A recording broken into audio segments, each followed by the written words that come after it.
And now it is indeed my honor, and I'm most privileged to turn the microphone over to General John Campbell. General Campbell is the president of the Dallas chapter of the Air Force Association, one of our event sponsors today. So John, my friend, if you're ready, we'll take it away. Come on up.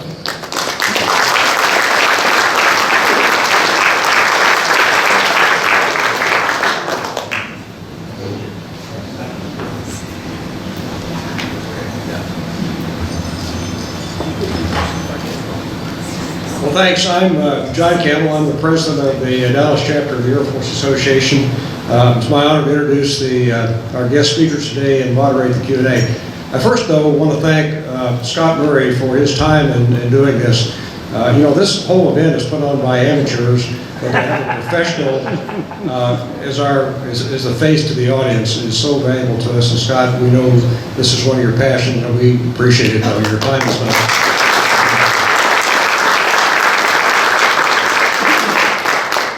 We also know that this is the opening day of NFL football season. We didn't plan very well this.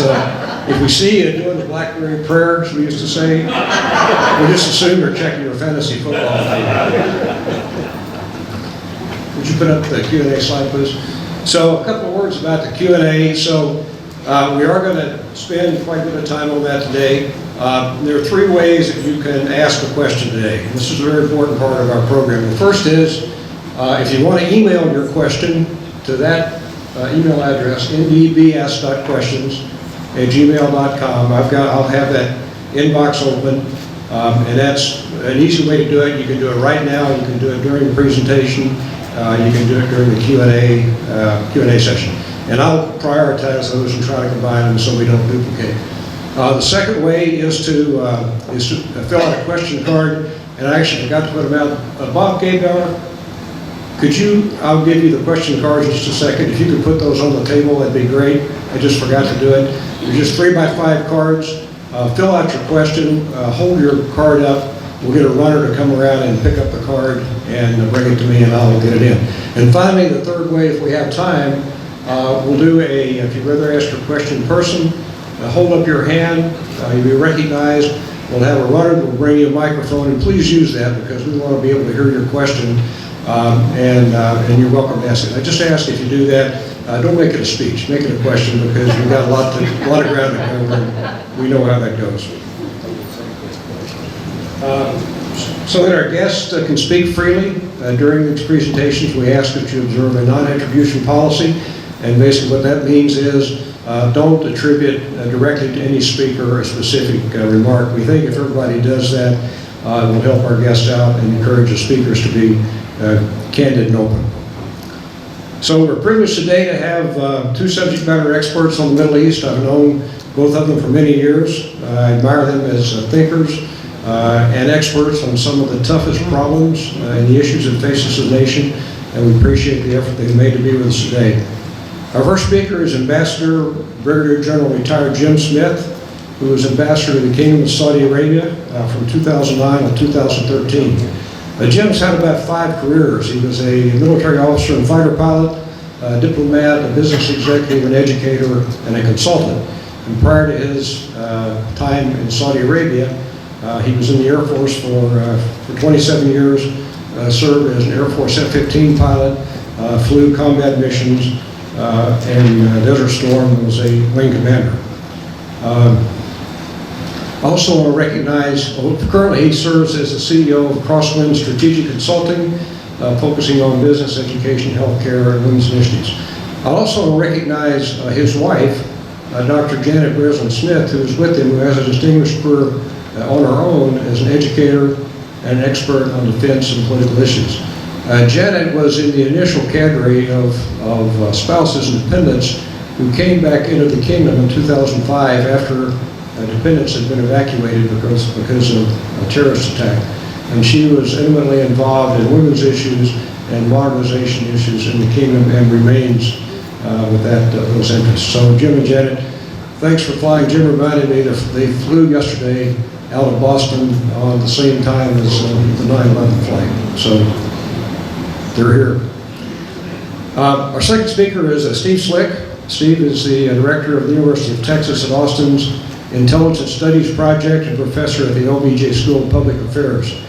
Before joining the LBJ School, Steve served for 28 years in the CIA's clandestine service, which is a part of our intelligence community that recruits spies and steals secrets, and Steve will talk a little bit about that. And by the way, that's not a joke, that's how they describe themselves. Steve served as the chief of station and representative of the director of national intelligence in a Middle Eastern capital. And some of you may be familiar with the role of the chief of station, may not be familiar. Again, Steve will talk about that. Steve was also on the staff of the National Security Council. Put the map up, please. So, as Scott said, we discussed the Asia-Pacific AOR at our first meeting. It's a huge and complicated region, but one big plot line stands out, and that is China and its ambition for power and influence. And it's pretty easy for the average citizen, if you read the papers, to kind of follow that plot line and understand what the issues are. In comparison, the Middle East is a pretty complicated and subtle place with multiple casts of characters, issues shaped by centuries-old cultural, religious, and ethnic conflicts, leaders which change with the seasons, and shifting national alliances and adversaries. To take some liberties with a quote from former CIA Director Jim Woolsey, "If the Pacific is the home of a large and fearsome dragon, the Middle East is a jungle filled by a bewildering variety of poisonous snakes. And in many ways, the dragon is easier to keep track of." So given the range of possible topics today, there may be some, I'll just throw this out as a caveat, there may be some areas that neither speaker is able to discuss or comfortable discussing. I hope we'll take that as an indication of the complexity of the region. Ambassador Smith, Mr. Slick, thanks for joining us today. We'll start by providing each of you time to give opening remarks, and then we'll go into the Q&A period. And we'd be interested in your thoughts on some of the big issues that face us today and that have the potential to be bigger issues in the future. And that will lay the groundwork for what we hope will be a spirited Q&A discussion. And I've left the email address of the inbox for questions up there, so again, if you want to send those to me, I'll take them. So, Jim, the podium is yours.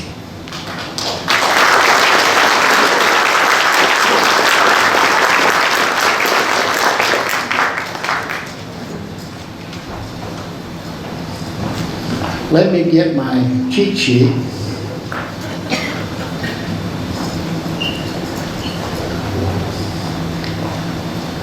It is a pleasure to be with you. As John said, Jen and I flew in from Boston yesterday.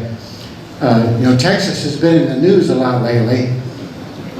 Mercifully, we don't have to debate any of that here today. John and I, Sue Campbell and I go back a long way, and I really appreciate the invite to come and talk. He and I represent the quintessential example of deterrence theory in action. And that is that he and I flew together many years ago. We both have pictures, and therefore neither one of us is going to say or do anything rash. It's a great pleasure to be with you, to be back in Dallas, to be in a group of Americans who care about this country. And in particular to be brothers and sisters that at different times in their lives have stood watch over this great nation. It is an honor to be with you. I'll talk a little bit about the experience as ambassador and then a few words about the region itself, but mostly look forward to your questions. But first on the ambassadorial position. About 70% of our ambassadors are career foreign service. That is, they grew up in the foreign service and have served in the State Department their entire career. About 30%, the remaining 30% are political appointees. I fell into that latter category. Not every post requires heavy lifting. A lot of the political appointees end up in Europe and capitals where it's a lot of fun to live.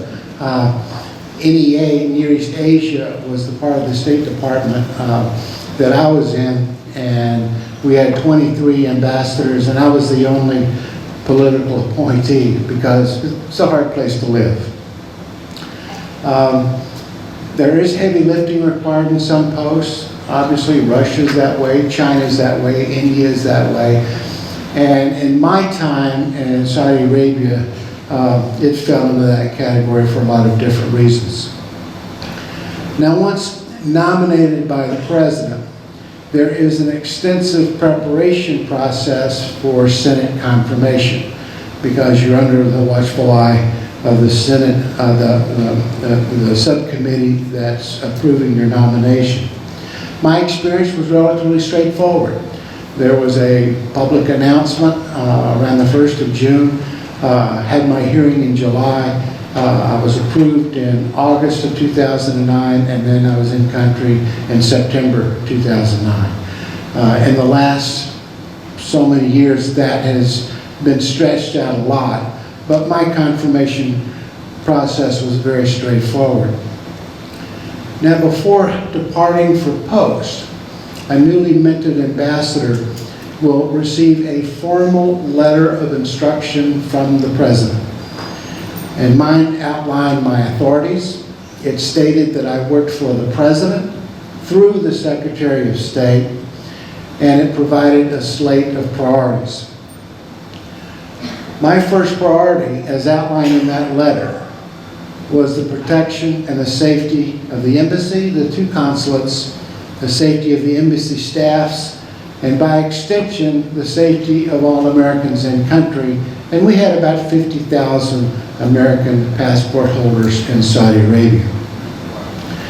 And given that in 2009 there remained a significant extremist threat in the region and in country, it was clear from the president's letter that their security rested in the hands of one person.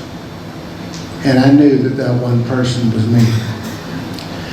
Add to that the fact that Saudi Arabia had been an unaccompanied post for 5.5 years. They sent all the families home after the 2003 bombings of the Saudi Arabian National Guard headquarters, and then the attack on our consulate in Jeddah in 2004.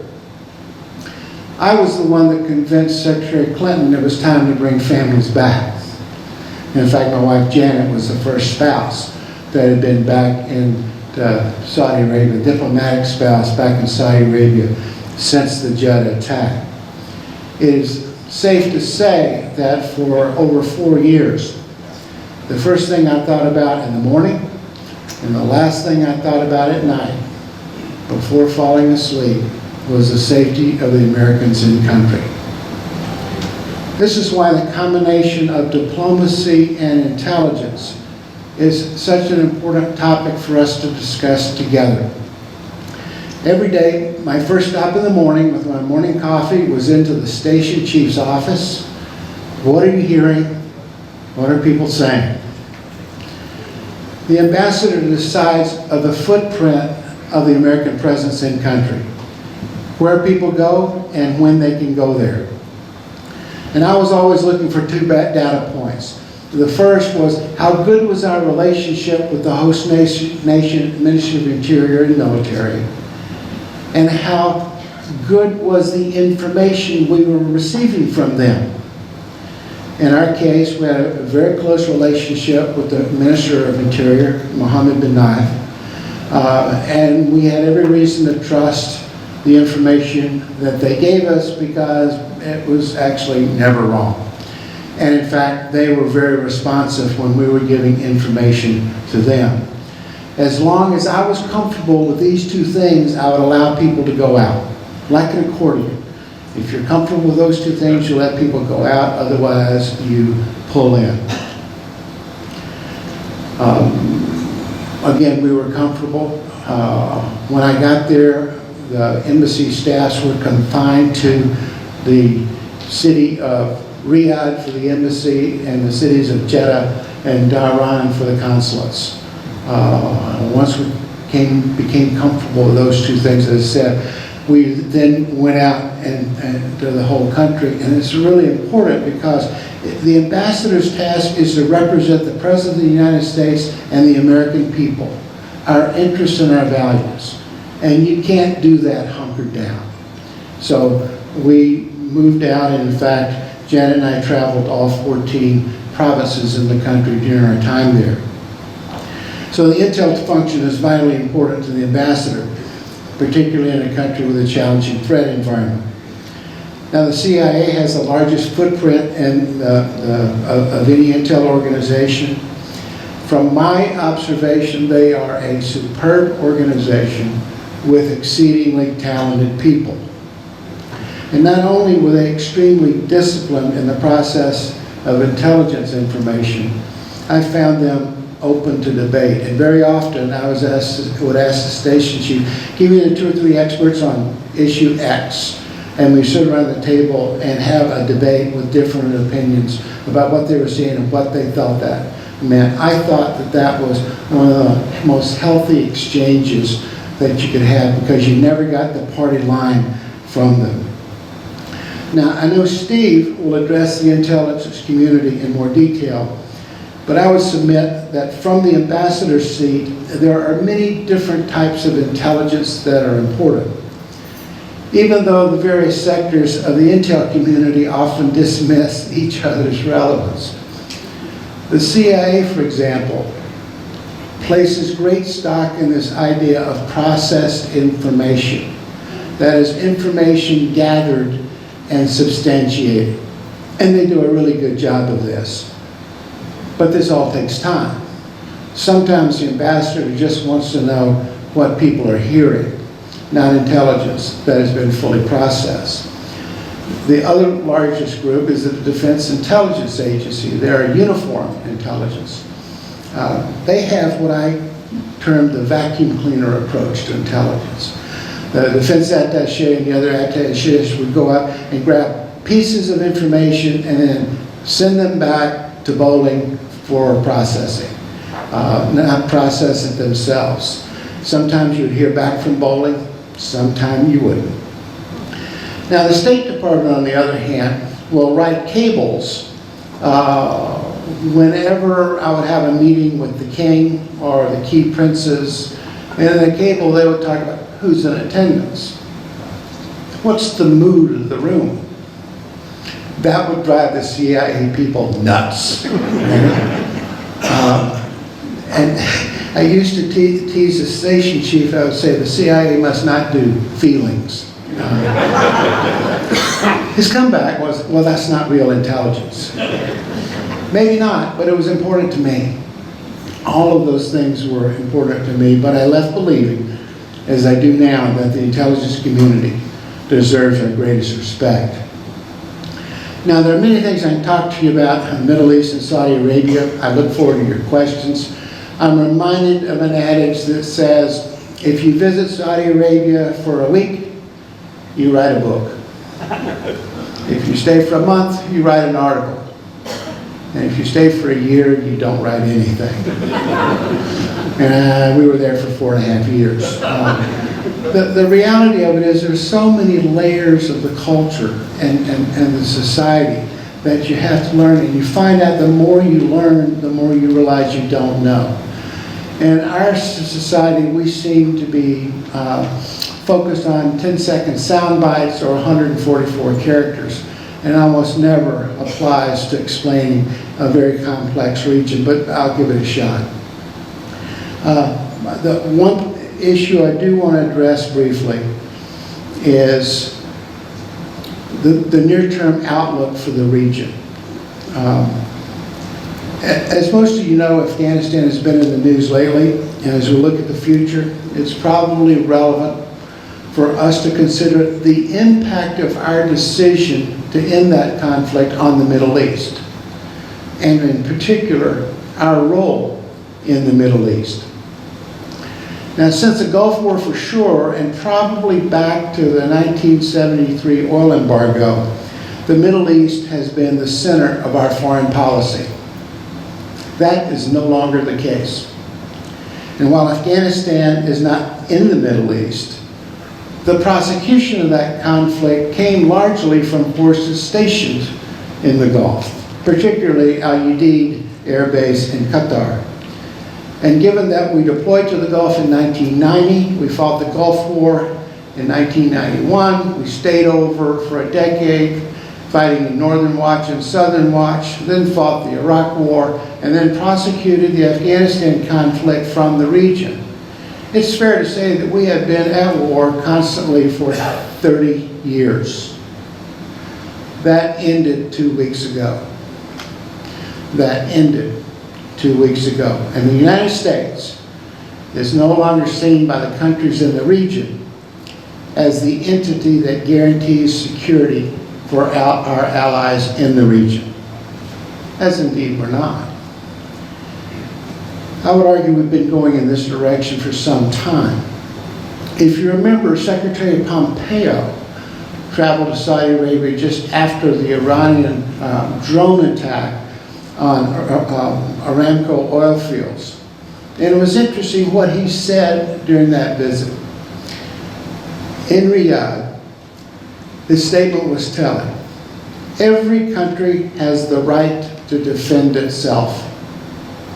He didn't say, we're going to defend you. He didn't say, we're going to come to your rescue. He said, every country has a right to defend itself. So what does all this mean for the region? The first trend I see is internal, and that is a thirst for order. What comes with this, and by the people of the different countries in the region, in all probability, is an acceptance of centralized and in some cases despotic rule, as long as it brings order to people's lives. In Tunisia, which if you remember was the cradle of the Arab Spring, we just saw centralized rule put into place very recently with hardly a whimper from the public. There is little pushback on al-Sisi in Egypt. The young people of Saudi Arabia adore Mohammed bin Salman. Lebanon is falling into lawlessness, and the people just want a government, any government, that will give them some stability. As Americans, we're probably going to have to recalibrate our expectations as what constitutes freedom. Because for us, freedom suggests political freedom and freedom of expression. I suspect people in the region will be content with the relaxation of the historic, strict social norms and economic prosperity, but accept the absence of the absence of freedom of expression as long as they have order and stability in their lives. This is not a new revelation to me. Back in 2010, I was a part of the National Dialogue session. There was about 30 of us, half of us Saudis, half of us Western diplomats. The question was asked, what word describes what is important to you? For most of the Westerners, the answer was freedom. For the Saudis, to a person, they said stability or lack of chaos. So, internal be stability. But governments in the region will have to respond to the needs of their people. But their needs might be very different from the needs that you and I share. So what does our retreat from the region mean? I see two possibilities, and both of them seem to be working simultaneously. The first is a regional bloc designed to counter Iran, which suggests a more muscular and perhaps military approach. The second is an effort to find ways to ease tensions with Iran, and that suggests a more diplomatic approach. The first trend has been in the news. It formed the centerpiece of the Abraham Accords, the easing of relationships between Israel and the United Arab Emirates.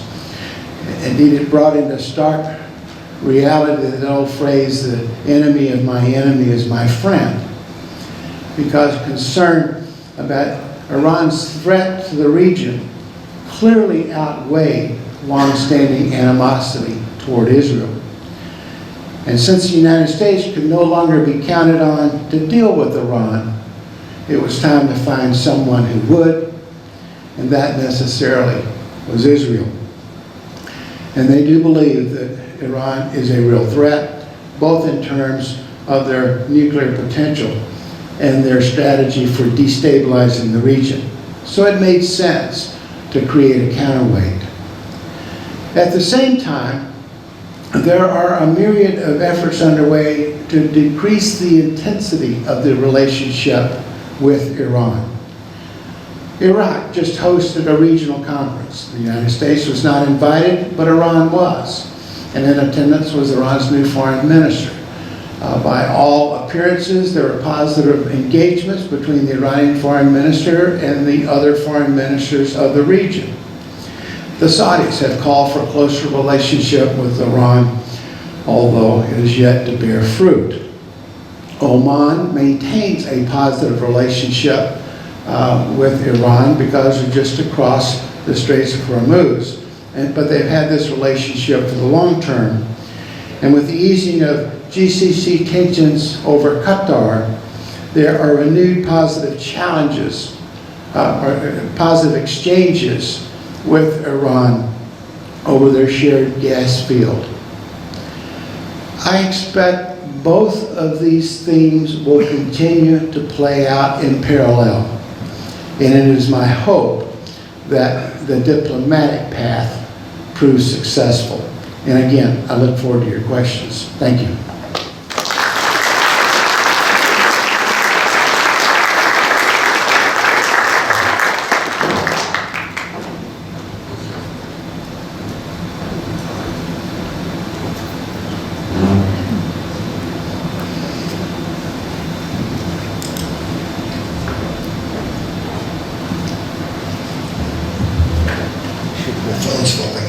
Good afternoon. Nice to see you all here today.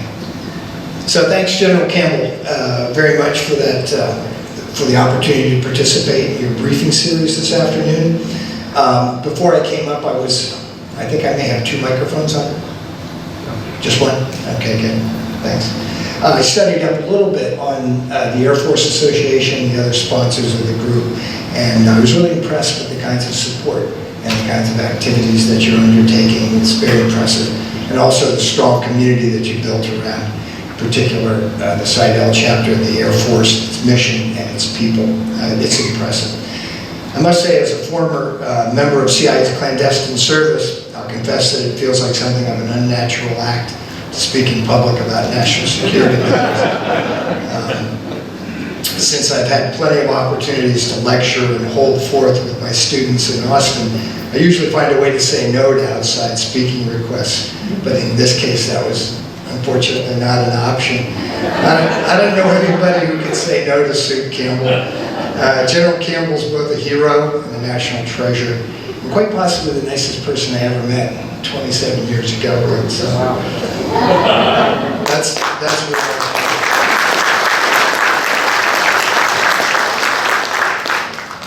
And since we are just a day after the 9/11 attacks, I will say something. I just started a job as a staff assistant to CIA's deputy director on September 4th, 2001. I hadn't yet located the men's room on the 7th floor at CIA or even received a password from my computer before September 11th dawned. This is not a briefing about the war on terrorism, but since we did celebrate or commemorate, the anniversary of the attacks, I want to give some credit to at least one individual who helped ensure that we never experienced a second catastrophic attack on our homeland. And that's John Campbell. There are many reasons why that second attack that our enemies had planned was never accomplished. One of those was the unified response by the U.S. national security community, both civilians and military. And General Campbell at that time was the Associate Director of Central Intelligence for Military Affairs, meaning he was responsible for connecting our armed forces with the global assets of the U.S. intelligence community. His ability to bridge the physical, the institutional, and the cultural gulf that historically separates our warfighters from our information gatherers was vital to the success that we enjoyed eliminating the safe haven of Al-Qaeda in Afghanistan and dismantling Al-Qaeda's core leadership in the fall of 2001. This is one of those rare examples where the qualities of a single individual made a difference in the security of our country. So we're lucky to have a leader who's so widely respected and and admired as John Campbell. Before I forget, I should also extend an open invitation to all of you to our national security programs. In Austin, we have the Strauss Center, the Clements Center, our Intelligence Studies Project. We're doing our best to offer interesting courses to our students. We sponsor research. We host events like this one, focused on important national security topics. So you should check out our websites, get on our invitation list, and come down and attend some of our events if you find anything interesting. And just contact me directly if you have any problem getting in or have any suggestions for things we might want to offer to our students. So I watched the Tour de Force Commanders briefing that you received from Admiral Walsh in June on the Asia-Pacific region. It's an odd cultural quirk. There are many of them. But CIA officers are famously allergic to PowerPoint slides. It's like oil and water. So I'll share my thoughts with you using this format on 3 discrete topics, and then we'll turn it over to your questions. First, I'd like to remind you of how U.S. intelligence is organized and how it functions. It's what I know, it's what I teach, and it's also, on most days, important to protecting the country. Then I'll turn to the Middle East, our assigned topic. We'll offer a brief assessment of what the region looks like through the eyes of our closest ally, Israel. After leaving the White House at the end of the Bush administration, I was allowed to return to what we call the foreign field, and I spent 4 years helping manage the security relationship with Israel.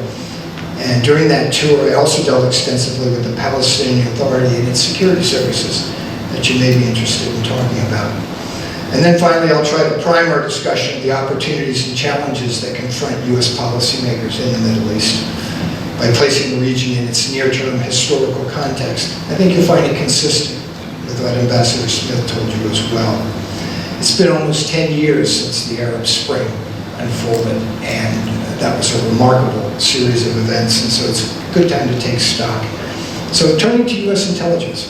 So some of you already know that the modern U.S. intelligence community shares a birthday with the United States Air Force. On July 26, 1947, President Harry Truman delayed the takeoff of his VC-54C aircraft. He called it, for those of you who are historians, the Sacred Cow, from his time on the Hill. He was leaving on a trip to visit his dying mother. And the delay on the tarmac was to allow him time to sign into law a statute that we now know as the 1947 National Security Act. That law was enormously consequential for many reasons, but for our purposes, it established the United States Air Force and also the Central Intelligence Agency, as well as a director of Central Intelligence who would head the CIA and also lead a loose-knit community comprising the government's other intelligence organizations. Truman was looking back at the intelligence failure at Pearl Harbor that had drawn us into World War II. He couldn't afford to have that repeated. And he was also anticipating the coming Cold War, a global competition for influence with our wartime ally, the Soviet Union. Truman's visceral revulsion to the power that Hitler had centralized in his Gestapo and his Abwehr caused him to scatter the U.S. security agencies across the U.S. government. Rather than allow a single organization to become too powerful, they were scattered in what has now become 6 different cabinet agencies.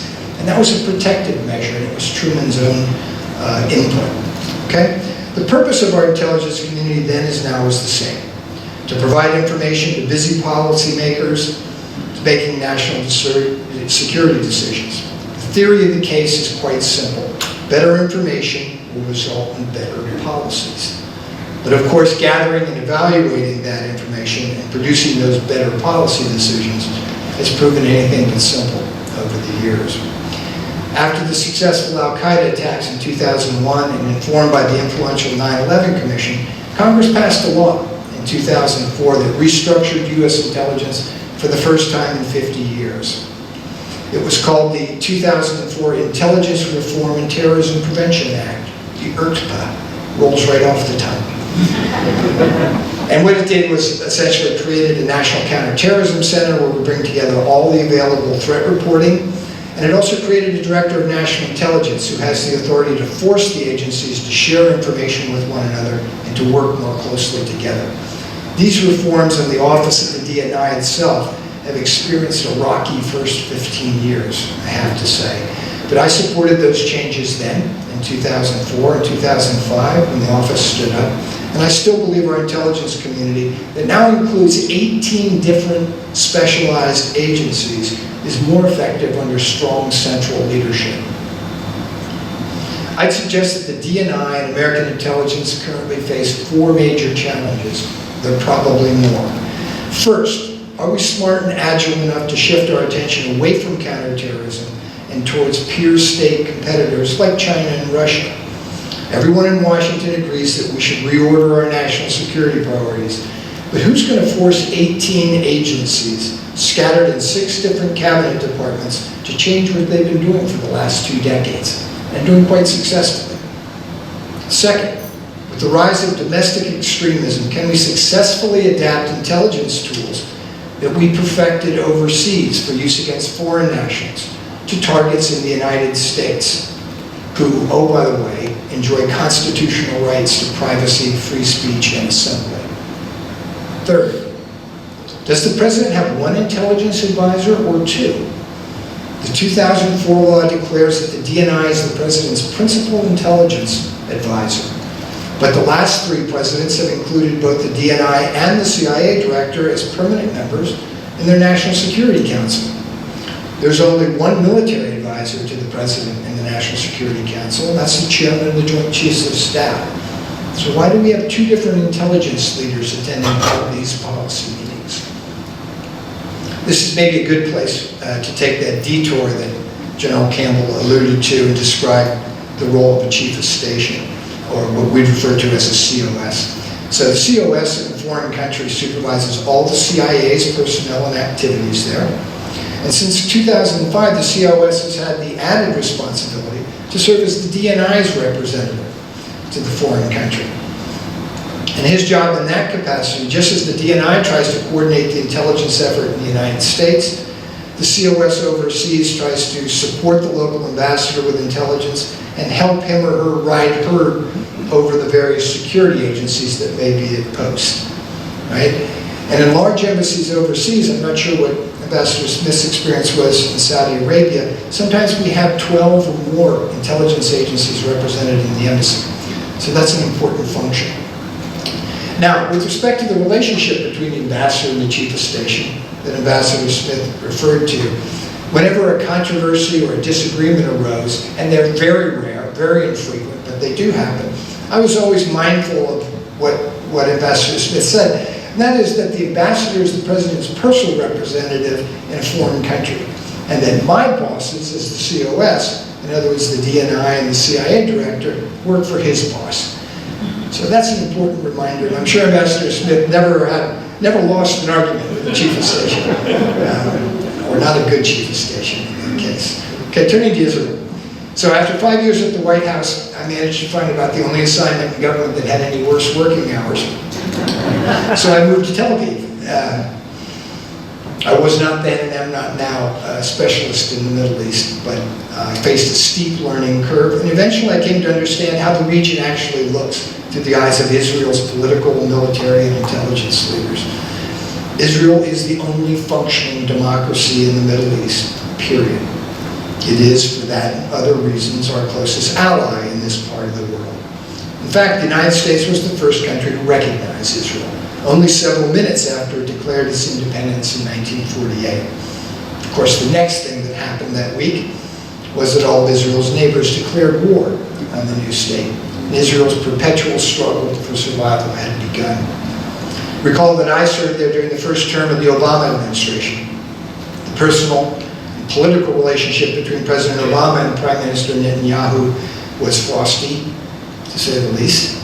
They regarded each other with deep skepticism and distrust. They frankly didn't like one another. Notwithstanding the animosity between the political leaders in Washington and Jerusalem, the relationships between the U.S. intelligence agencies and their Israeli counterparts was close, highly productive. In the intelligence arena, the Israelis are among the most sophisticated and accomplished practitioners in the world. Countless U.S. lives have been saved because of our close relationship with Israeli intelligence. The Israelis are not, however, known for subtlety. When we hosted cabinet-level visitors from Washington, they would often ask their Israeli host, lists for me the three main security challenges you face in Israel. They thought that was clever. The stock answer they always got back was Iran, Iran, Iran. All right? And this was a time when the Arab Spring uprisings were raging. Autocratic governments closely allied with Israel were collapsing. Israel's peace partner in Egypt was in the hands of the Muslim Brotherhood. A civil war was underway across Israel's northern border in Syria. Hamas was regularly launching rockets from Gaza into Israel, and peace talks with the Palestinian Authority were broken down. Israel's list of security worries today is just as long, but I suspect their national security community is similarly focused on Iran. It's a revolutionary state, it's committed to developing nuclear weapons, and it's busy spreading instability across a Shia crescent that runs from Afghanistan into the Levant. If you believe Iran's prime minister at the time, they're also in the business of wiping Israel from the face of the earth. This single focus on strategic threat posed by Iran surprises many Americans who instinctively think that the lack of progress towards a peace agreement with the Palestinians is the main source of instability in the Middle East. That's simply not true, or at least it's not true anymore. And it's certainly not how Israel's leaders see the region. As unsatisfying as it may seem to well-intentioned Americans, Israeli officials regard the threat from Palestinian extremism as a managed problem. When I was there, relations with the Fatah group in the West Bank were angry but functional, and the international criticism generated by periodic skirmishes with Hamas in Gaza, like we experienced earlier this year, were a small price to pay for the relative calm they enjoyed inside Green Line Israel. The so-called Abraham Accords that Ambassador Smith described, what they did in essence was bring Israel's close relationships with the Gulf Arab states into the full light of day. And that further marginalized the Palestinians and brought into sharper relief the real source of instability in today's Middle East. I would argue that that's the struggle for primacy between Sunni and Shia Muslims.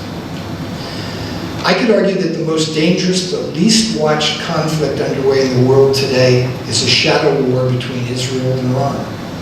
The Russians would call this a conflict in the gray zone, neither war nor peace. The Israelis actually call it the war between the wars. In recent years, there have been hundreds, literally hundreds of armed attacks by Israelis on Iranian targets, often retaliating for provocations or the crossing of a red line that none of us is even familiar with in Syria, Lebanon, the Eastern Mediterranean, the Persian Gulf, Sudan, or even the Red Sea. Most of these incidents are undetected or at least unreported on. But recently the media paid some attention to an Iranian drone strike. You may have seen it in the paper. It attacked and killed several crew members on an Iranian-owned oil tanker in the Gulf of Oman. Iran's leaders want to be seen to their own population as responding to Israel's repeated attacks against Iranian nuclear and leadership targets inside their own country. The potential for these attacks to escalate into a broader regional war between Israel and Iran is very real.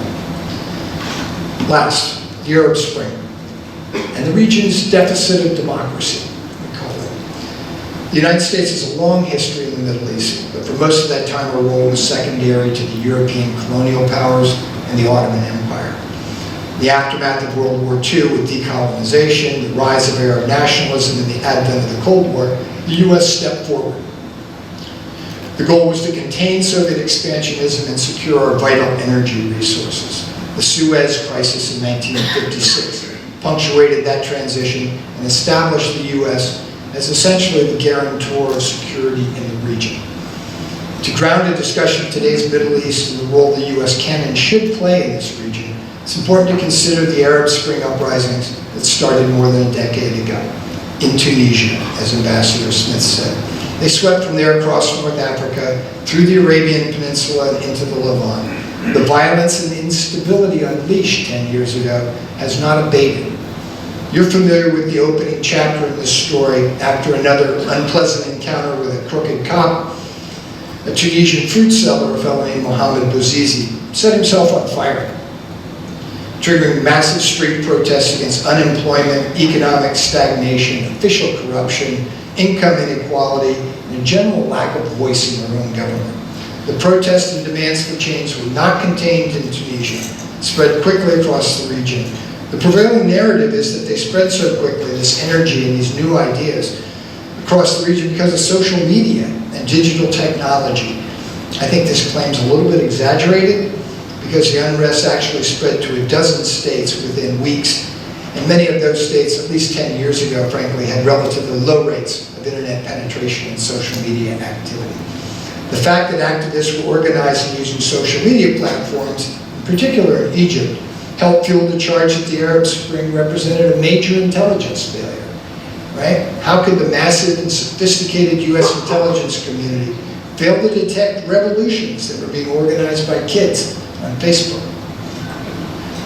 Over the ensuing weeks and months, street demonstrations spread to Algeria, Libya, Egypt, Morocco, Lebanon, Jordan, Bahrain, Kuwait, Oman, Iraq, Sudan, Yemen, and Syria. The protesters were eventually suppressed, marginalized, or accommodated in most of these countries, but the outcomes have been more serious in places like Egypt, Libya, Yemen, and Syria. In Egypt, we remember the scenes of students and others occupying Tahrir Square in Cairo, skirmishing with the police. Ultimately, Hosni Mubarak and his government were overthrown. He was prosecuted for corruption and killing protesters. A free and fair election amongst Egyptians installed the Muslim Brotherhood leader, Mohammed Morsi, as prime minister. But with encouragement from the Gulf monarchies, and also, frankly, Israel, the Army Chief of Staff executed a coup in 2013, and General al-Sisi continues to rule Egypt as a military dictator. In Libya, protests eventually toppled the government. Muammar Gaddafi was captured and immediately executed. Civil war erupted. It's now matured into a regional proxy war that involves Turkey, Egypt, the Gulf states, and Russia. The economy's in a shambles. Tens of thousands of innocent Libyans have been killed. And there's still, however, a viable peace process sponsored by the United Nations, and hopefully that will continue to make some progress. In Yemen, the long-term strongman Ali Abdullah Saleh was forced from office, but the country descended into a full-blown civil war that's created the world's most dire humanitarian crisis, and now persists as a proxy conflict between Saudi Arabia and Iran, which sponsors the Houthi rebels.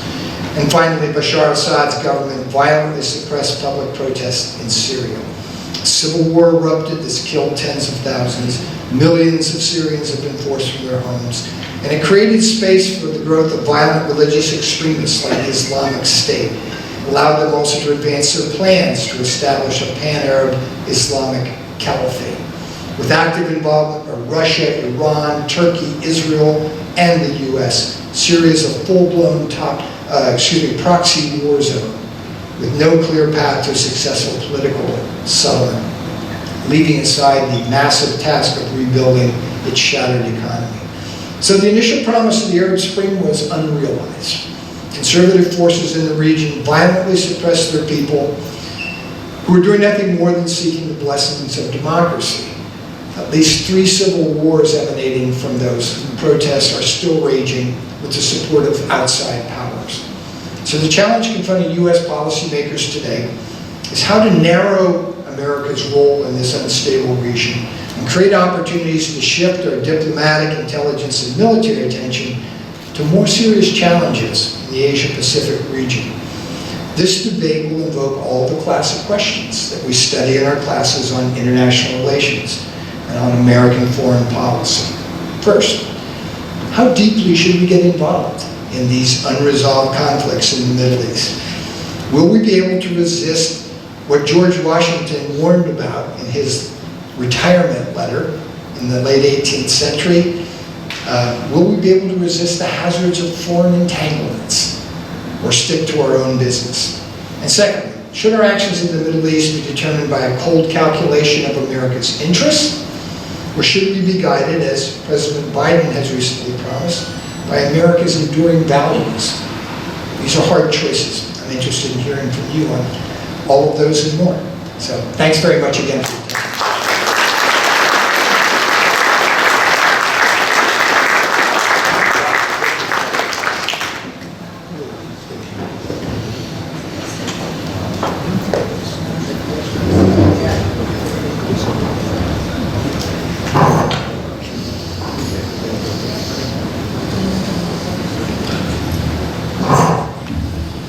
Steve and Jim, thanks for some really, really comprehensive, great remarks. It was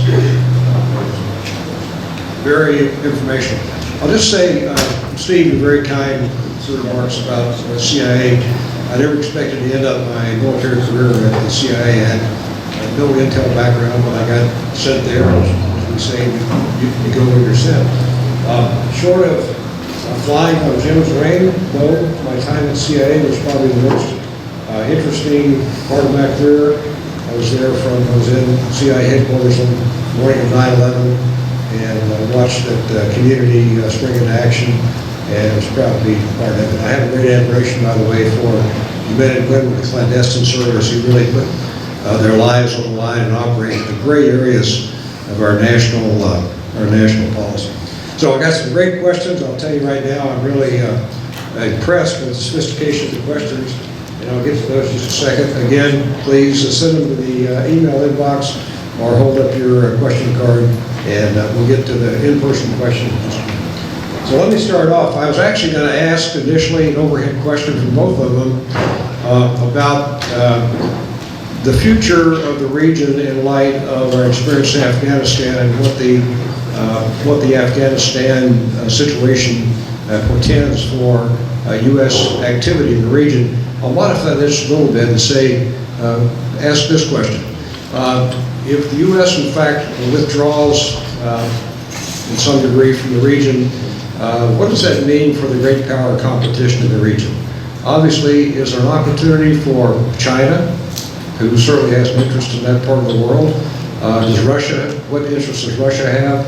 And how does a lessening U.S. involvement in the region play in terms of great power competition?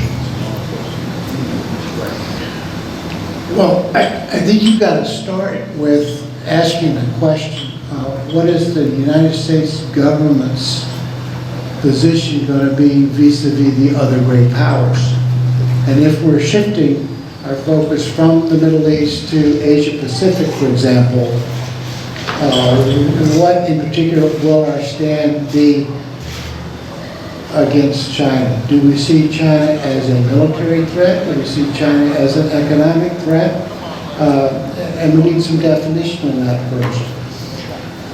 I'm not concerned with great power competition in the Middle East because most of the countries in the region that have money already have multiple relationships. The Saudis get most of their hardware from the United States and Great Britain, but they also buy some from other countries. They just signed a deal with Russia. I don't think that our relationship there is going to atrophy. The Chinese are not much into military expansion, but with the Silk Road, they're putting a series of outposts in place to try to capture the economic vitality of the region. So as an economic power, they're a threat. But I don't think the fear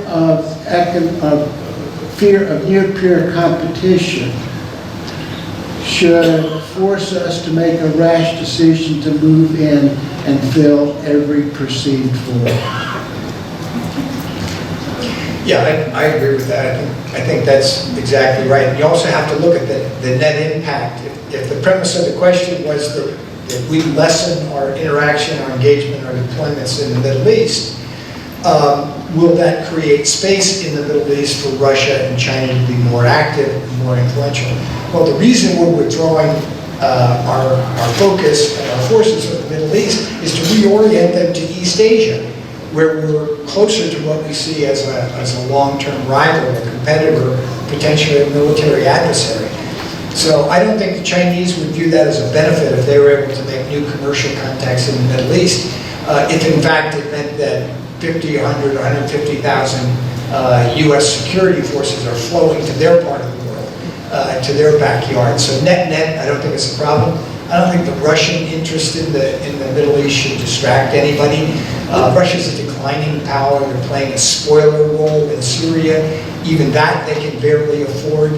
And so they'll continue to play a weak hand well, which they've done in Libya and other places. They'll have a place at the table. They'll have a voice. They'll be active, they'll be difficult to the United States, every opportunity they arise, but they don't have the global reach. They simply don't have the wealth or the military power to reach to the Middle East in any significant way. Okay, thank you.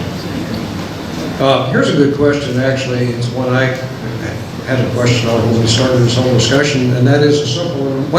What defines the Middle East? What countries are in the Middle East?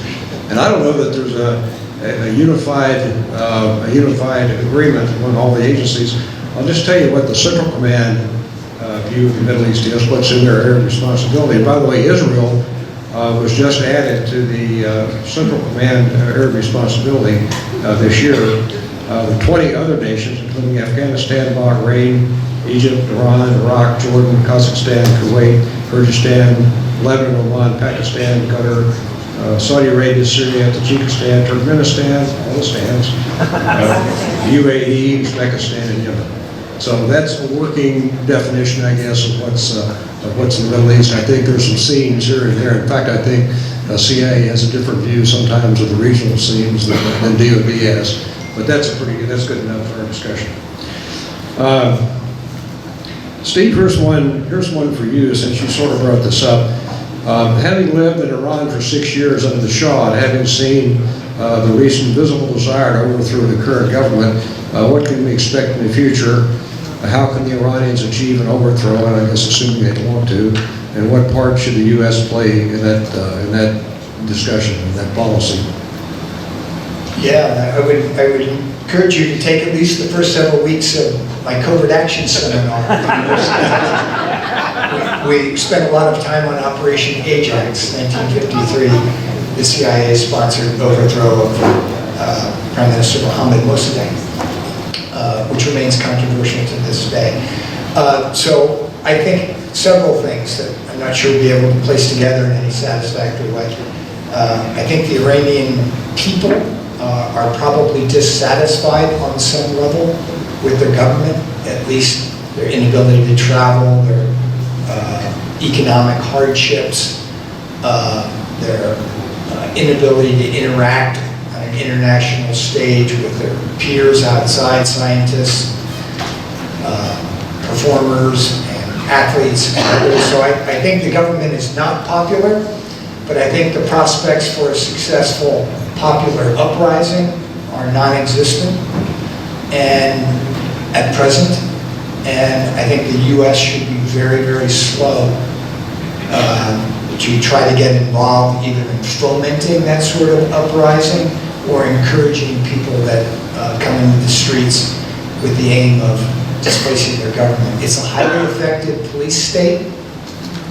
I'm sure it's fragile on one level, on a foundational level, but I would not counsel, if anybody asked me whether the CIA should get involved in a covert program to instigate an insurrection against the Iranian government, I would give that almost no chance of succeeding and call it a fool's errand.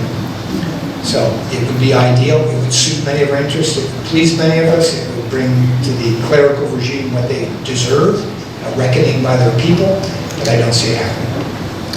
Well, you know, we have some good examples and bad examples when we overthrow authoritarian governments and hope for the best. Sometimes it doesn't work out that way. One needs to take a long-term perspective when making decisions like that. Jim, here's one for you, and I know this is a question that you've dealt with as part of your business. It says, any advice for business people negotiating with Middle Eastern companies or doing business in the Middle East? Sure, I used to have this conversation all the time.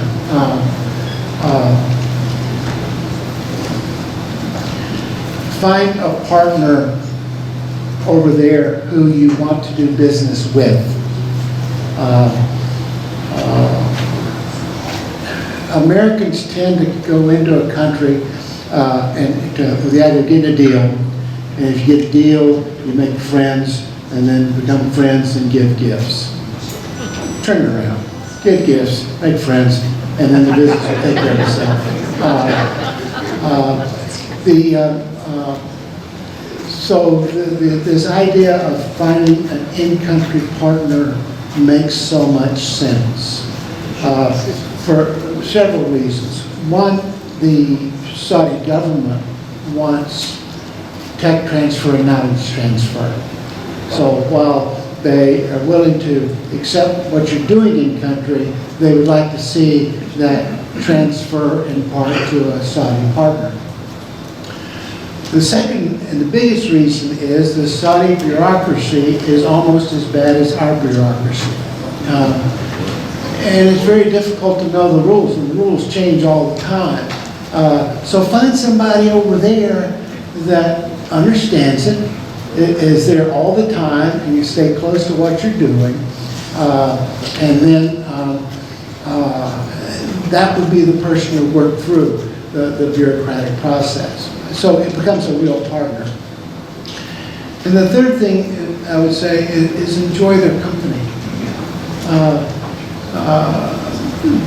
Business takes time to develop.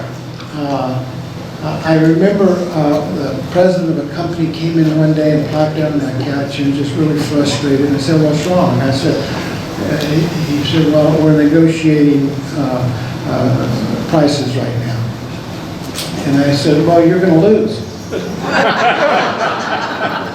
And he said, "What do you mean?" I said, "They have you exactly where they want you. You're frustrated." He said, "Well, what should I do?" I said, "Okay, you got a meeting after this meeting this afternoon." He said, "Well, no." I said, "Well, go down to the souk and just walk through. Don't stop, just walk through, and then find something that's interesting, and then identify something you want to take home. And sit there and barter with the guy until you get it for 40% of his first asking price and enjoy the experience. And until you can do that, you can't compete with these guys because bartering is part of their DNA." Well, he came in 2 days later, and he came in to see me and he said, I said, "It's all over. We were to sign a deal." And I said, "What happened?" "Well, it was great. You know, I did exactly what you said. I got what I wanted, and I got it for 40%. We came in the next day, and we started the price negotiations. They said something, and I just broke out laughing. And we had a wonderful time." So enjoy their company while you're doing business. Steve, here's one for you. It says, our technical, and this is regarding intelligence community, our intelligence technical approaches and traditional human intelligence methods able to deal with the close familial and tribal networks of regional tribes and families? I think I don't have experience on the ground in either of the two predominant war zones where U.S. intelligence has been deployed in the last decade and a half. That's Iraq and Afghanistan. But my understanding is that what we refer to, what you're describing as cultural intelligence, meaning understanding the tribal and ethnic and cultural relationships and mix of people, has been a real challenge for us. The U.S. military, as they deployed units forward to forward operating bases, particularly eastern Afghanistan, were severely challenged to have tactical on-the-ground intelligence about who controls that intersection, who's over that hill, who do they sympathize with in this village. These are important force protection pieces of intelligence to have, and we had a very difficult time getting them. Part of that is language, part of that is cultural affinity or understanding that just takes time to build. I think, and if I could turn it to the current situation in Afghanistan, I think we eventually did much better at that, understanding all that we didn't know. We relied extensively on local partners on the ground. In CIA's case, these were the counterterrorism pursuit teams that have been disclosed and talked about. They became quite comfortable understanding the AOR that they were assigned to work in, protecting American forces in that AOR, and also prosecuting our war aims. In other words, finding and capturing or killing the terrorists. So we became much better at that, and I would suggest, while it's a different topic for inquiry, One of the real challenges facing U.S. intelligence after the drawdown and withdrawal from Afghanistan is going to be just that. They refer to it in the media as over the horizon collection. The question is, what are we going to lose? What are we going to not know because we don't have people forward out in U.S. military, U.S. diplomatic, U.S. commercial, U.S. cultural establishments closer to the people.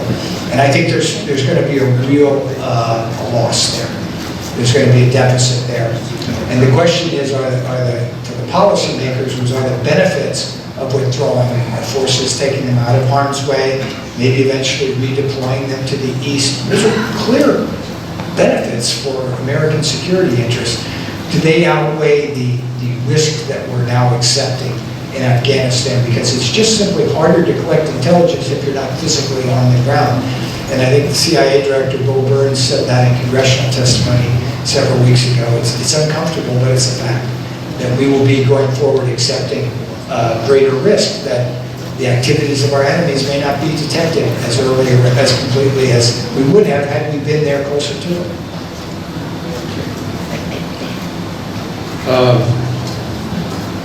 Here's one I'll throw out. I don't think we really know the answer to this right now. It may not be equipped in this group anyway to discuss it, but I'll throw it out.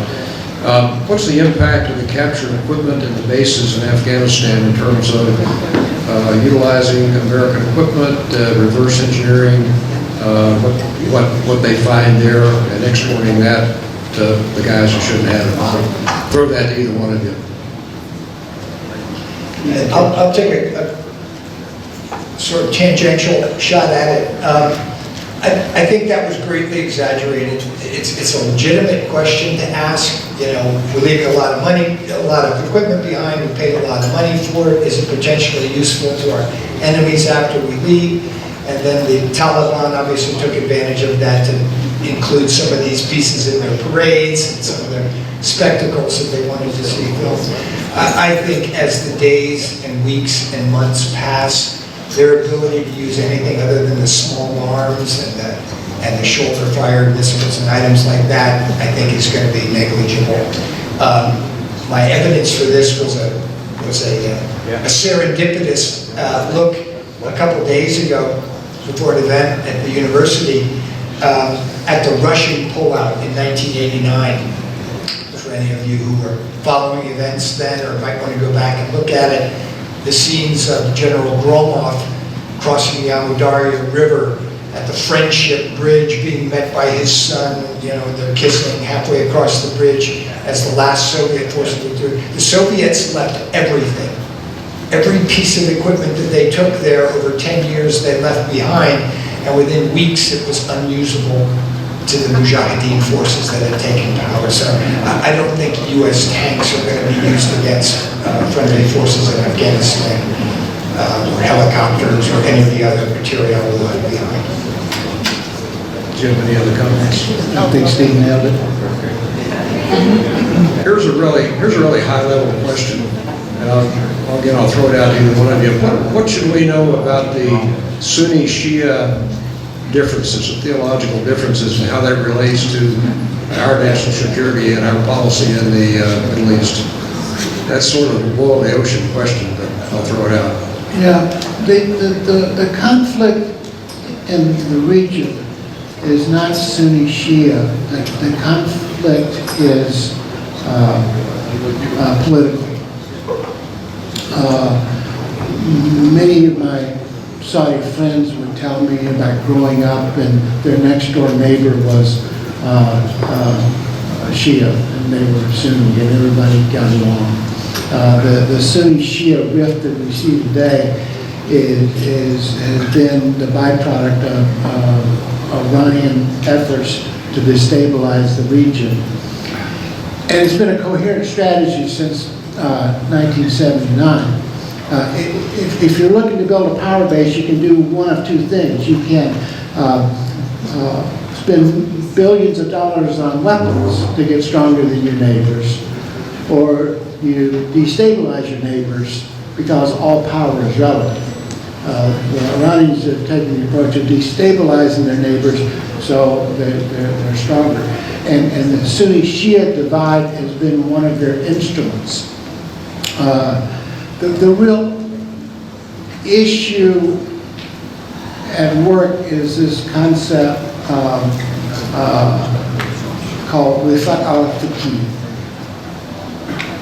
which in Islam, the way it's interpreted in Iran, is that the Grand Ayatollah is the leader of Islam.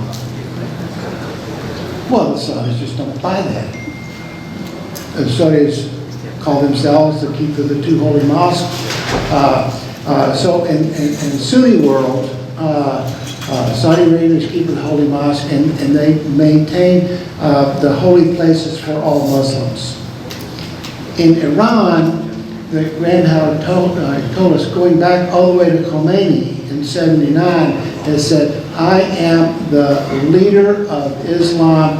What I say is in place for religious and political decision making. I don't think so. So the Sunni Shia conflict is not a conflict religious any more than the conflict between Baptists and Methodists on most levels, but it has been elevated to a political conflict because of Iran's desire to destabilize its neighbors. I'm not sure about that Baptist Methodist thing. I grew up on a farm in Georgia, and the Baptists drove Fords and the Methodists drove Buicks.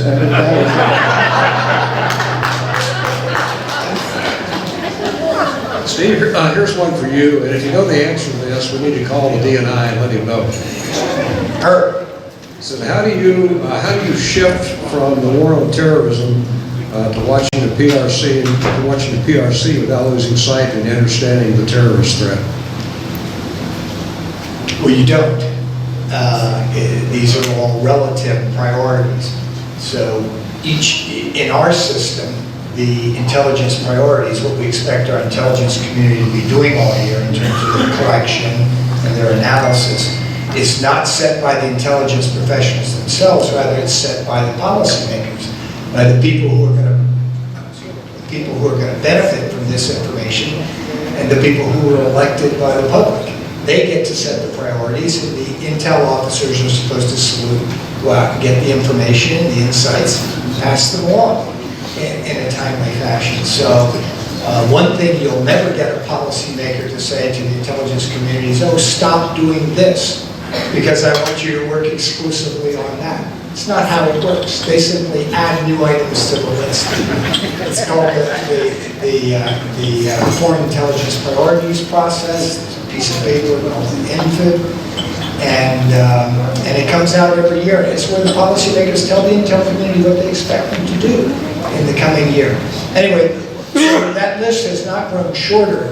So what's happened was they simply reorganized the order, and they put peer state competition, China, Russia 1 and 2, whereas frankly for 18 years that piece of paper had counterterrorism alone at the top, and then some of these other issues down below. So it's a relative priorities, not a stop doing this, start doing that situation.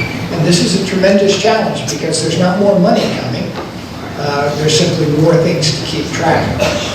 And the problem, as I mentioned earlier, I think has been made significantly more difficult, at least in South Asia, by the removal of our military forces. And that's not a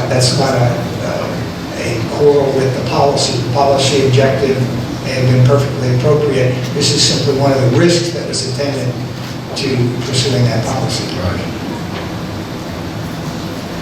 Here's another big picture question, and I'll throw it out to both of you.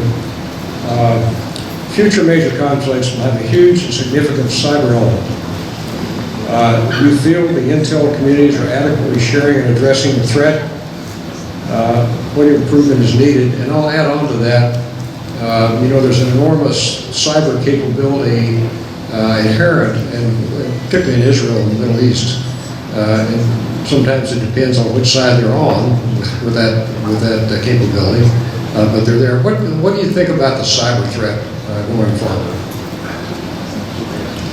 I don't regard cyber as a threat. I regard cyber simply as a discipline, as a theater area of operations. It's a tool. Nothing about gathering, evaluating, and presenting intelligence has changed with the revolution in digital technology, but the tool, the cyber tool, the digital technology has changed how we do it.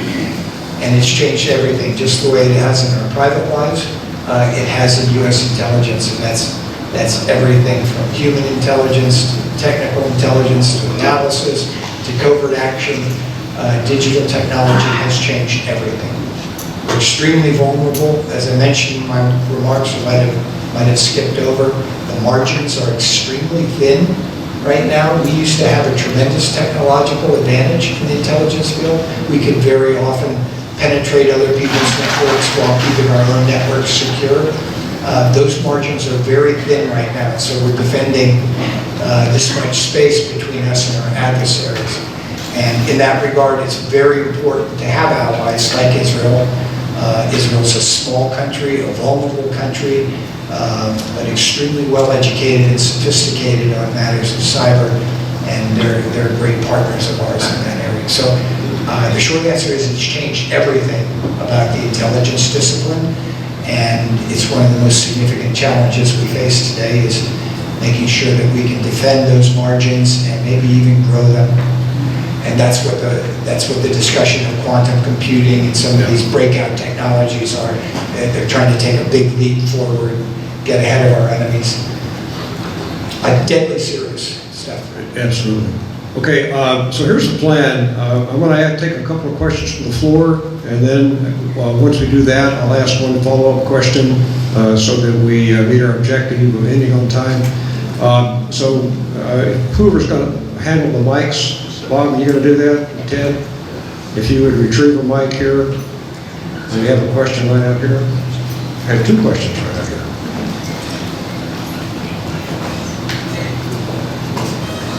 And I'll ask while we're doing that, I'll ask Jim, I'll throw this out to Jim. It says, question for the ambassador. One thing that's been said about the Arab world is that they, quote, never miss an opportunity to miss an opportunity. Can you speak to the accuracy of that statement, and if you have any examples?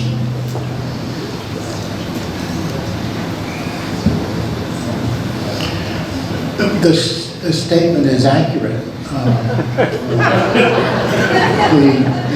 The best example, and I'll just give one, was in the closing days of the Clinton administration, where Clinton had Foreign Minister Barak from Israel and Yasser Arafat, and they had a deal. Unfortunately, we had closed the negotiations to those two parties because we have always thought that they need to agree. But they set at the end of the day to reach that agreement. So Arafat calls Mubarak in Cairo, and he says, well, we've got this deal. What do you think? Well, what are you talking about? And he says, no, not until I look at it. They called King Fahd in Saudi Arabia. He said, what deal? Can my ambassador take a look at it? And Arafat, for whatever reason, was not comfortable in making the decision to sign the piece of paper. We would have had a deal 20 years ago, and the rest would have been history. So, yeah, we very often miss opportunities. Thanks. Question? Yes, sir. Would you stand up, please? Yes. Hello? Yeah, you're on. Okay, thanks, Dave. What role do we see the Kurds playing in the Middle East? They're part of, Kurdistan is 4 countries at least. They seem to embrace Western values. They seem to operate a lot like us. They seem to be allies of ours.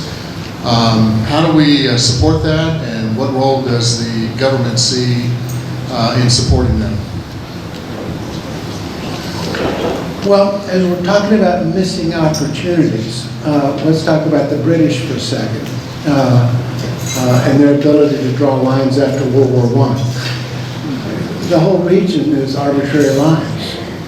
So you've got a line that goes here that splits Iraq and Iran, and you got Kurds here, and you got Kurdistan here, and then you got Turkey and Kurds there, and Syria, Kurds there. What if we had a country that was Kurdistan, that had the Kurds, and we've done that in 1919, things would have been different. So we've missed some opportunities there. The Iraqis, I think, are doing a pretty good job right now of moving a country ahead. My twin brother, and in retirement, he's the project manager to rebuild the 8 Christian villages around Mosul. So he gets into Erbil and Kurdistan a lot. If you happen to watch the Pope's visit to Iraq, it wasn't just Christians out. It was Christians and Muslims out celebrating, and especially when he met with the not the Grand Ayatollah, the Supreme Sunni leader. I just went right there. But that was a huge event. And the two of them spoke the same words and the same message. So you're seeing a lot of Iraqis that are saying, we want our country back. They need to get rid of the Iranian militia, a huge destabilizing influence. And I think with that, you can have a loose federation between Kurdistan and the rest of Iraq in that part of the region. The Kurds will always be a challenge to the Iranians. They will certainly always be a challenge to the Turks. Our government has always tried to play a positive role in the development of the Kurds, but we also have some other friends, the Turks, who are not. So it has been and will remain one of our most difficult diplomatic challenges.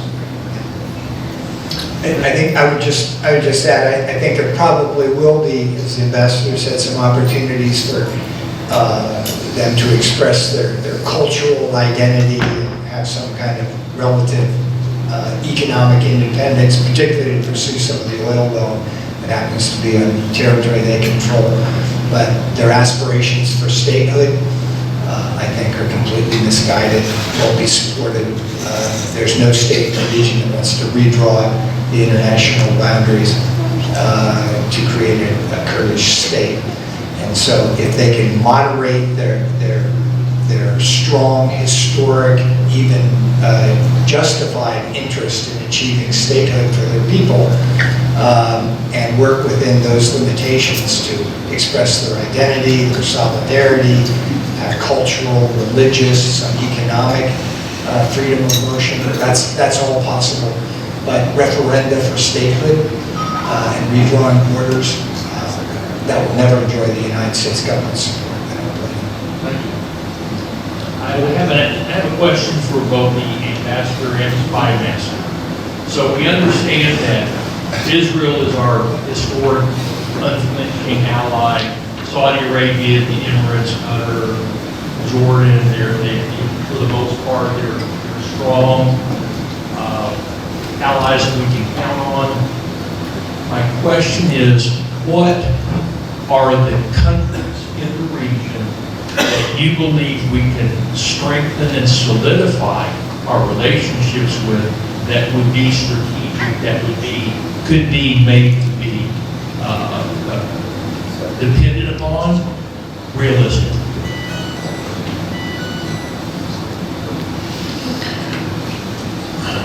Well, as I said in my remarks, the ambassador is the representative of the president. And I think every ambassador in the region is emboldened with the task of figuring that out for the country that they're in. They don't represent that country, they represent America in that country. So there's a wide range of possibilities here. The United States government is committed as an ally of Israel. Okay? Now, we will have disagreements. Mine's probably the only marriage where there's never been a disagreement. So, the fact that we are strong allies and we've got unquestioned support for Israel does not necessarily mean that we will always agree with what Israel's government is doing. Okay? So, that's part of the equation here. I used to think Turkey, much less so now. Jordan has had close relations with the Israelis. I think we can generally count on Jordan as a strong ally, but they don't have the kind of resources and throw weight that you need in crisis. Cairo has been held by the Camp David Accords, and I don't see their support for that peace treaty waning. Saudi Arabia is the elephant in the middle of the room. The only reason they didn't sign on the Abraham Accords, although they still may in time, is the fact that the Abraham Accords threw the Palestinians under the bus, in the sense that it doesn't resolve anything, it makes no attempt to try to solve the Palestinian issue. And they would normalize relations with Israel in a heartbeat if we could get a resolution on a state of Palestine. The Emiratis are a very strong ally, and they very wealthy, second only to Saudi Arabia in terms of national wealth. I think they punch above their weight sometimes, so you count on them. Oman, very quietly, is a very strong ally of the United States, but they will not say so in public. They have had a very strong relationship with Iran over the decades. They protect that. It aggravates the Saudis to no end, but inshallah, that's what they do. But they protect that. However, it's the Omanis that we go to whenever we need help getting into Iran to pass a message. Qatar is a very strong ally. Of course, we've got Al Udeid there. We've got more fighter forces there than anywhere else in the region. They too are very strong allies. So I think we've got support in the region, but we're not going to be the dominant military force in place there anymore. It's the region themselves going to come together as a bloc. Except for the fact that Turkey has become a problem, most of the rest of the region is fairly stable in the relationship with the United States, and I suspect it will remain so. No, I was just going to add, we've doled out a good bit of bad news and dangerous trends and things to worry about. I think what Ambassador Smith just described is an incredibly positive story. I'm not sure I can add new states that we haven't already talked about to this sort of informal alliance that the ambassador is describing, but this is welcome news. Not only is our bilateral relationship with each of these states he mentioned stronger, and it has diplomatic, economic, commercial, military, and intelligence components to it, but they're developing relations with one another. And that's what I would regard as the most welcome aspect of the Abraham Accords. The Israelis and the Saudis, the Israelis and the Emiratis, Israelis and the Qataris and Bahrainis, they've been doing business for years with one another, but now they get to do it in the light of day. and open, and they're prepared to confront their populations. They didn't used to feel confident enough to meet with Israelis and have their own people know about it. That was what was holding them back for years. They've been talking and cooperating with Israel forever, right? Because that's what you do in the Middle East. You talk to everybody. And so anyway, I think this is a good story. I don't know what this alliance comes, how firm it becomes, or how deep it becomes, or how reliable it becomes, but it's incredibly positive development. And that may be the answer for a smart adaptation to the U.S. drawing down forces in the region, is replacing it with our friends and allies who work well with us and with one another. Thank you. Great questions, but let me apologize because we're going to have to cut the questions off, but I've got quite a few that we just didn't get to. And to me, that's a good thing because that reflects the interest that you all had on this topic. And I was really impressed with the sophistication and insight of the questions. So thank you guys for being a big part of this event. So let me close this with one last question. And I'll give you each a chance in turn. So you guys have both operated at the highest level of government. And maybe this has happened to you, but if not, let's have a thought experiment. Let's say you have 5 minutes with the president to give him advice and counsel on U.S. policy in the Middle East for the next few years. What would your advice be? I tell him two things. First thing is, if you're going to commit American treasure, especially our young men and women, you are the only person that can define what the political end state is supposed to be.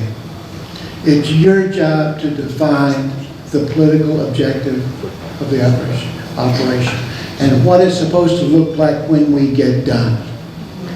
So we don't make the mistake that we made in Afghanistan, where we went in on a counterterrorism mission and allowed that morph into a counterinsurgency mission where we bogged down for 20 years. It's your job to set the end state. And I tell them to go read the 3-volume set of President Roosevelt as commander. He was the last commander-in-chief who really took on that role of telling the military, this is what we're trying to do. Now you tell me how to do it. Whenever you hear the president say, well, I'm going to listen to my military advisors, that means he hasn't decided his job, done his job, which is to decide what we're going to do. And the second thing I tell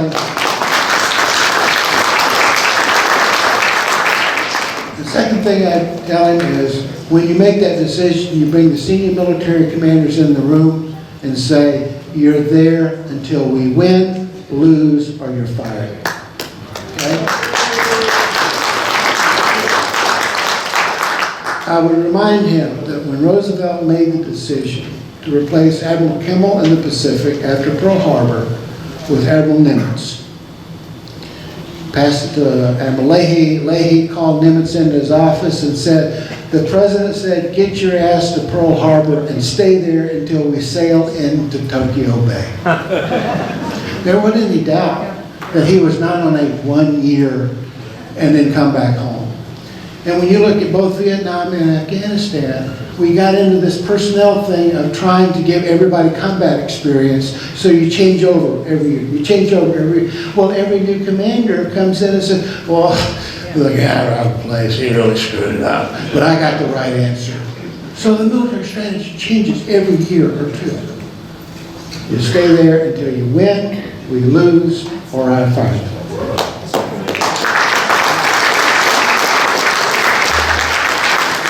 Steve, sometimes going second's a tough job. But you got it. Yeah, that all makes sense, and that's very uplifting. Mine is a little bit of inside baseball, and maybe small ball at that. I would talk to the president about our alliances.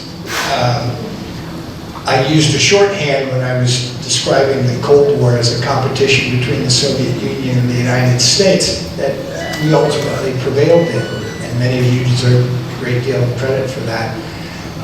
But it wasn't the United States and the Soviet Union, it was the the Soviet Union and its allies and the United States and its allies around the world, right? And that's not a small number, that's a large number of states and citizens who were part of our team.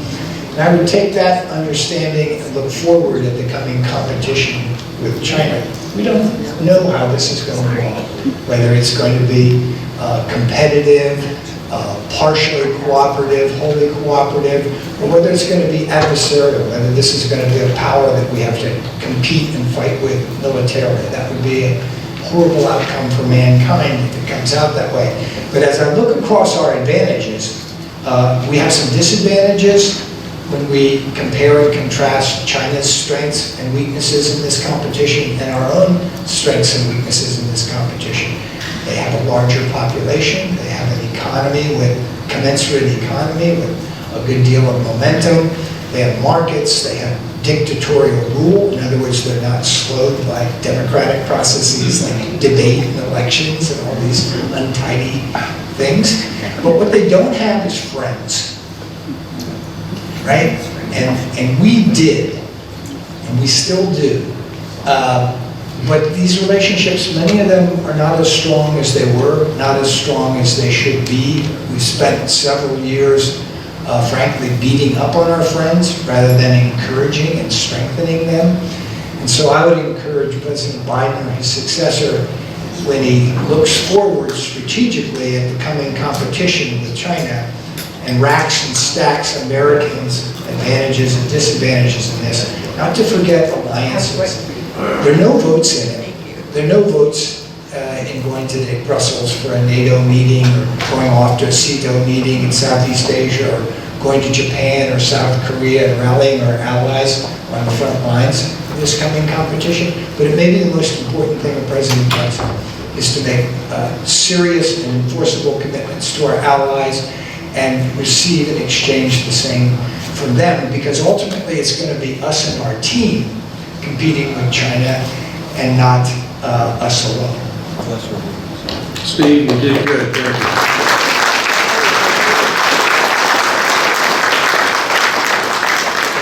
Well, I don't know about you, but I learned a lot today, and let's give a hand to our